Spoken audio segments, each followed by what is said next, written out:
This is a pretty interesting development in the Kirk non-investigation, shall we say.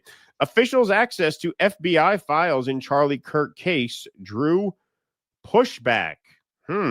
Interesting. The head of the National Counterterrorism Center examined FBI files in the last several weeks to investigate whether the man charged with assassinating Charlie Kirk had support from someone else, a foreign power, or another entity, according to multiple people with knowledge of the matter.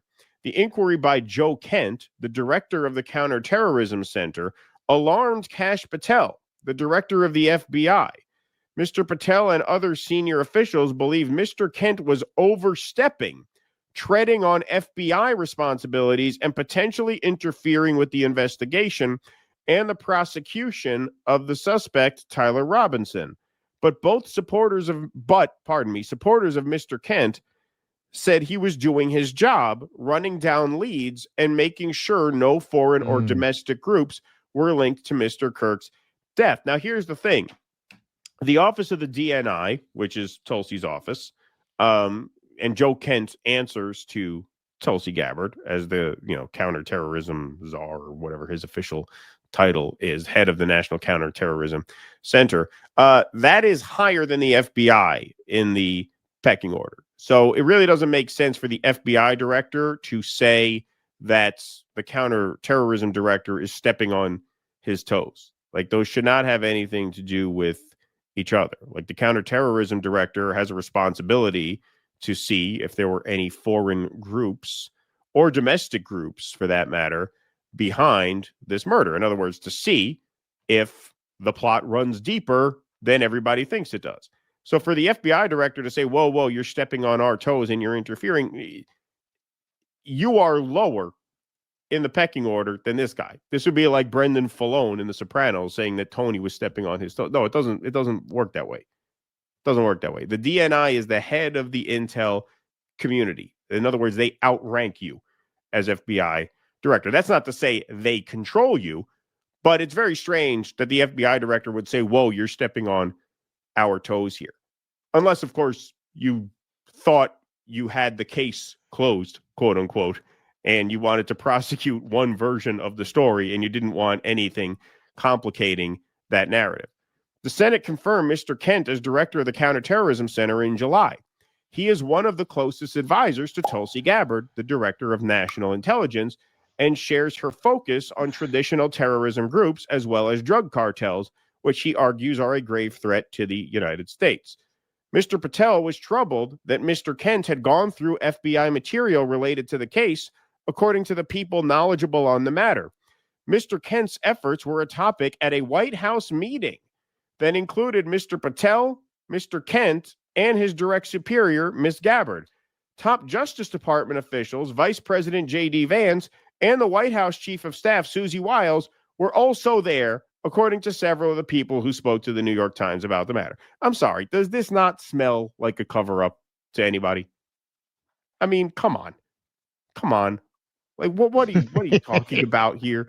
So they had a meeting about the fact that this guy was going through FBI material related to the case. They had to bring J.D. Vance in, the Justice Department people in, the Chief of Staff in. It's almost like everybody's trying to get on the same page because there's a trial coming up and they want to just put this to bed really quickly, even if it means undermining the work of your own DNI. These are the people who are so concerned about the safety of the American people. The counterterrorism chief thinks this is worth looking into and you don't. What does that say? What does that say about you? Nothing good. Not good. Sounds like Kent is the guy who didn't take a turn in Vietnam. Yeah, exactly. The people interviewed by the Times were granted anonymity to speak frankly about internal dynamics in the Trump administration. The FBI and the Justice Department generally keep tight control over evidence in criminal cases, particularly when they are preparing for a trial in which government documents may have to be turned over to the defense and could be used to poke holes in the prosecution's case. Well, what if the prosecution's case is not good? What if they have a weak case? Because all evidence that based on everything we've seen about this, it seems like they have a pretty shitty case. So if they have a pretty shitty case, then wouldn't it be useful to bring more information to light? And again, by shitty case, I'm not saying that Tyler Robinson didn't have anything to do with it. It could be that he was the fall guy. He was a setup. Yeah, he's in on it in some way, Right. but right. it's not just him, right? I mean, that could definitely be the case. Now, Candace Owens maintains that he was not on the campus that day, and she's provided receipts for other claims that she has made. So I'm not saying anything in any particular direction, but just so everybody understands, when we talk about the prosecution's case, if the prosecution wants to close this as one guy who acted alone, nothing else to see here, never mind George Zinn, who's ranting like a lunatic after being apprehended for the murder, even though he was the wrong guy. Yeah, this warrants more looking into, and they're trying to shut this guy up. While Mr. Robinson is currently facing only state charges, some administration officials were concerned that Mr. Kent's effort could provide fodder to defense lawyers. Oh, you mean complicating information could fuck up the case against the patsy? That's what that reads as to me. Who could use the notion that more than one person was involved in Mr. Kirk's killing to raise reasonable doubt in the minds of jurors, said those aware of the matter. Yeah, it's his job to determine if there's more than one person. That's why he's the head of counterterrorism. That's his responsibility, is to find out if there was more than one person involved and who those other people may have been. You're saying you don't want him looking into that because you have a trial coming up. Well, then you're the one trying to suppress the truth of the case just because you have a trial coming up that you want to win. Mr. Kent told administration officials that a lower-level FBI official had granted him access to the agency's files, which Mr. Patel was said not to be aware of, according to some of the people interviewed by the Times.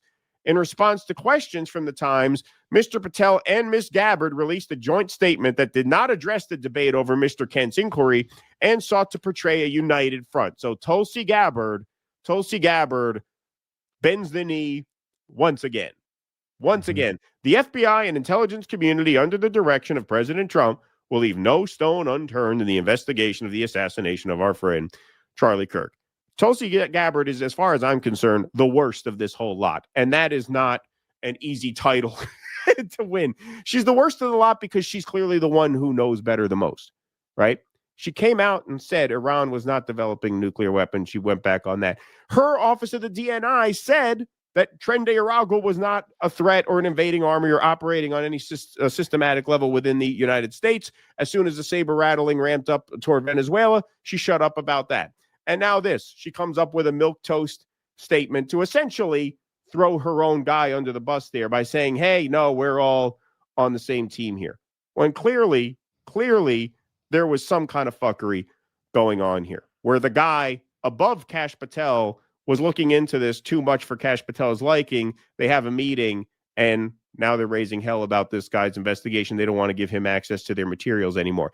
These are people trying to win a case. They're not trying to uncover the truth. They're acting like lawyers. I mean, the Justice Department, they are lawyers. They are prosecutors. That is by definition what they are. The FBI director is not supposed to be a lawyer. The FBI director is supposed to try and solve the case. It's the prosecutor's job to win the trial. That's why prosecutors and attorneys general are the most vicious people on the planet. They're the worst people on earth. They ruin people's lives for a living because their job is to build a case against you and ruin your life, no matter what the truth is. So it's not a surprise that the Justice Department wants to win the trial. But the FBI director is supposed to be a neutral arbiter in pursuit of the fucking truth. The truth, whatever it is, even if it does fuck up the trial. The trial is not the most important thing here. The truth is the most important thing here. And this is clearly an effort to suppress the truth. Yeah, it's crazy that they would even make that argument that you're going to complicate the trial. As you point out, that is very much a prosecutor's way of looking at things. Yeah, that's what lawyers. That's not your job. Your job is to actually find out what happened here. But of course, there are people who know what happened here and they don't want it to come out. We can only speculate, but it certainly looks that way. And if you look at these fruitcakes, this is why at the time me and you were somewhat lonely voices pointing out, what do you think Kash Patel and Tulsi Gabbard will be like in this position, given the history? The past is the best predictor of future behavior.